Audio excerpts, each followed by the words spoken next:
Peddapalli parliament నియోజకవర్గం అభ్యర్థిగా Janagama nursing న్యాయవాది, సుదీర్ఘకాలం డాక్టర్ బాబాసాహెబ్ సహాయం మహాత్మా జ్యోతిబా ఫులే ఆలోచన విధానంతో ఎస్సీ ఎస్టీ బీసీ మైనారిటీలకు రాజ్యాధికారం అనేటువంటి ఆలోచన విధానంతో పనిచేస్తూ ఉన్నాం. రాష్ట్ర వ్యాప్తంగా బహుజనుల ఐక్యత, బహుజనుల చైతన్యం, బహుజన రాజ్యాధికారం అనే లక్ష్యంతో పనిచేస్తూ ఉన్నాం.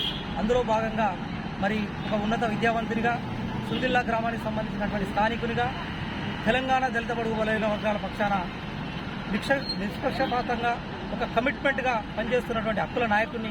కాబట్టి ఈ ప్రాంత ప్రజలందరూ కూడా ఆలోచించి ఓటు వేసి ఆశీర్వదించగలరని, నామినేషన్కు ముందుగా నేను ముఖ్యంగా గౌరవించేటువంటి నా తల్లిదండ్రులు, అదేవిధంగా నా మిత్రులు, నా శ్రేయోభిలాషి, నా సోదరులు, అదేవిధంగా పరమ పూజ్య డాక్టర్ బాబాసాహెబ్ అంబేద్కర్ ఆశీస్సులు తీసుకోవడం కొరకు తన ముందుకు వచ్చి నివాళులు అర్పించి నామినేషన్ పత్రాల పైన సంతకం పెట్టి నామినేషన్ వేయడానికి వెళ్తున్న ఈ సందర్భంగా ప్రజలందరూ కూడా ఆశీర్వదించగలరని కోరుతా ఉన్నాం. జై భీమ్, జై తెలంగాణ. హరీష్ అన్న నాయకత్వం.